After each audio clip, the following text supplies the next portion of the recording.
Right, everybody, here we go. 89.5 FM, the soul of San Francisco, KPOO.com, Rap Snacks Radio. It's the original Friday Night Vibe. I'm T Cash, and you are looking at what I'm saying online across all platforms, as well as KPOO. Today, man, we are going to talk about something that I've been probably working on talking about for about, 12 years now.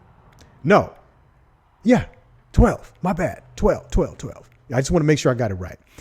For about 12 years now. This is 12 years in the making, maybe 13. But today is all about how to train and successfully complete your first half marathon. Man, oh man, are we going to have a fun time with this one. And we will not waste any time. Let's start and step right into it, shall we? We shall. All right. Well, the first thing you need to know is that a half marathon is 13 miles, roughly 13.1. Some people do 13.2, no less than 13. If it's not 13, it's not a half marathon, and that's okay, but it's just not a half marathon. It is not a marathon in the way that people think, like a full marathon, 26.2 miles, but nonetheless, it is a marathon. It's a half marathon. Okay. And the reason why I bring that up is because marathon, half marathon, that's like saying triathlon, sprint triathlon. That's some serious work no matter what. So the first order of business is congratulations if you are watching this segment because you plan. If you're listening to this segment, congratulations. Watching it, congratulations because you plan to complete your first half marathon. All right. That's no joke. And you deserve to be recognized off the rip. Bay Area rappers, producers, videographers, whoever, managers, momagers, wifagers, you want to get out there too, do your thing, cool, all right? But no matter what, if you're watching this, you're listening to this, and this is your first time, let's get straight into it, all right? First order of business, if you can do it, get medical clearance. Go to the doctor, get a checkup, get your vitals, doesn't have to be anything too probing. But just let the doctor know. Nowadays, if you can do it, if you have health insurance, email your physician, email your doctor, and just let them know. This is what I plan to do. Do you think my vital signs last time I came around warrant me to do that? Can I do that? Most times it's yeah. If not, the doctor will let you know, work on this, then I can clear you, and then there you go. But nonetheless, that's my first order of business. Get medical clearance if you can. If you cannot, then this is the official disclaimer that this is not medical clearance. What I'm telling you is not to be used as a substitute or as a mandate for medical, professionally prescribed medical advice from a physician or a licensed healthcare provider. This is not that, all right? That's why I bring that up twofold. Your body is finite. It has limitations. We don't want anything to cross those limitations and end up hurting you, including something like this, a very fun and fulfilling half marathon run. All right. Okay. I needed to get that out the way. Didn't want to take too long. Sorry if I did. Let's continue to move forward. You want to do a half marathon. How do you start? There are a few elements after you get that clearance that you need to take very seriously. The first one is how fast and how long can you run? Both of them at the same time. How fast can you run and for how long? I'll give you some hard, cold, scathing advice out of love and respect. If you cannot walk, jog, run a 15 to 16 minute mile, meaning you cannot go a mile's worth of distance in the time frame of 15 to 16 minutes, you might want to make that your goal before you make a half marathon your goal.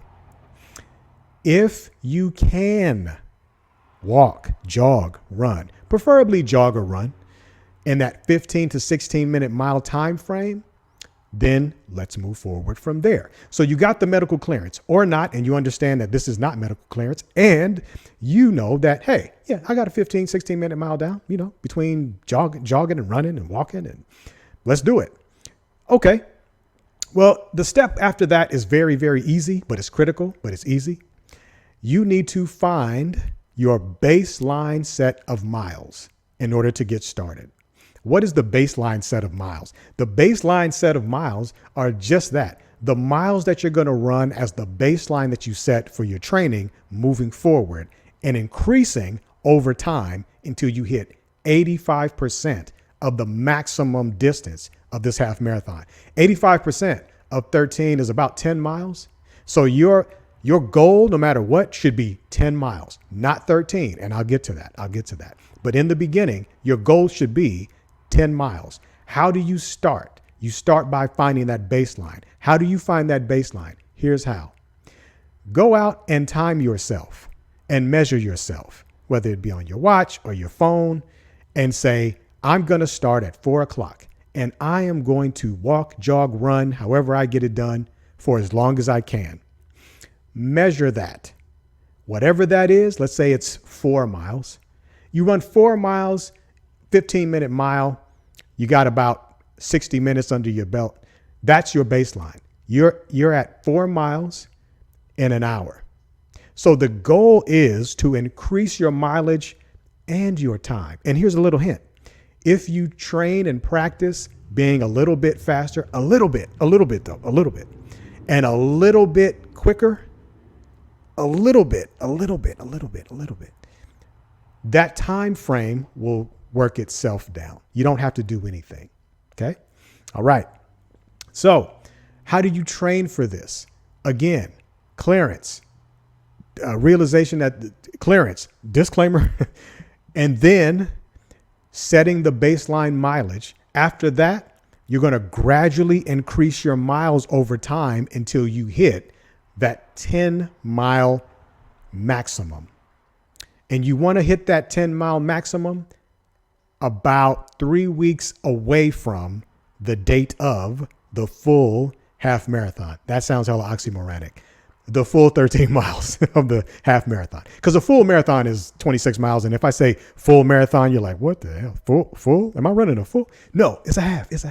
Don't trip. But you're going to do that way. You're going to run, jog, preferably run, jog, and then walk. Meaning try not to walk as much as possible. I get it. And you want to make sure that you increase your mileage over time as long as you need to get to that 10 mile maximum about 4 weeks out, 3 to 4 weeks out from the date of the half marathon.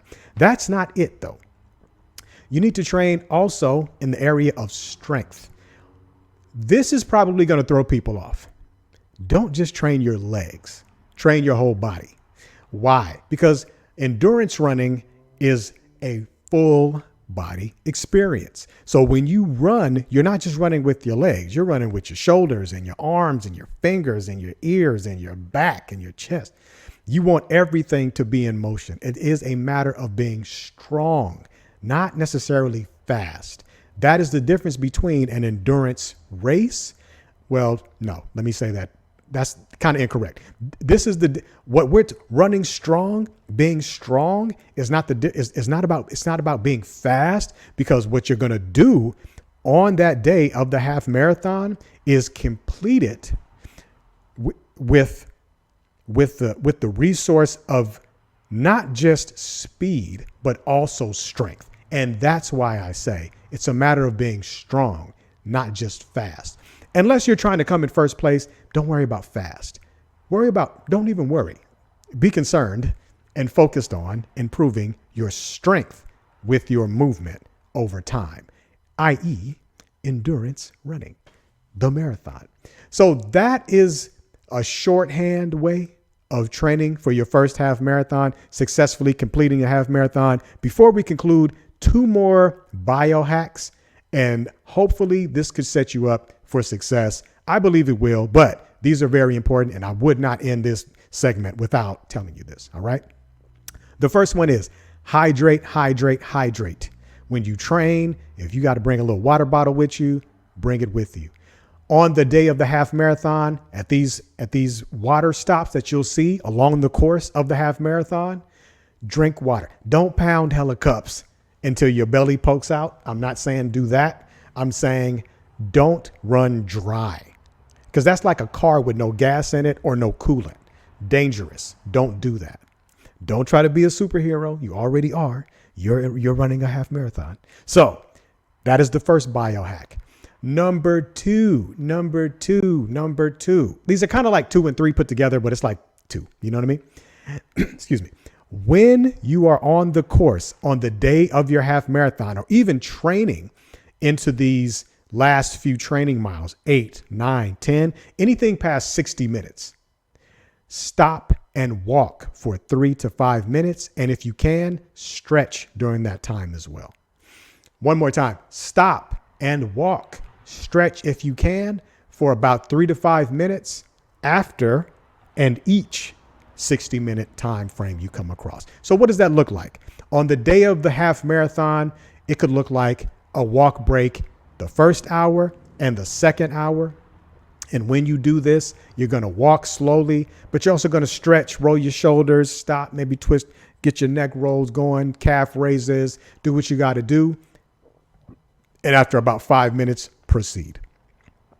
The reason why I'm saying this is not because I just want you to lay down and go to sleep because you're so tired, get something to drink, stretch, you've done a great job before you finish. No, it's because that is a healthy and respectful way to finish something like a half marathon. Unless you are trying to come in first place and run a race, it's not a race against anybody but you.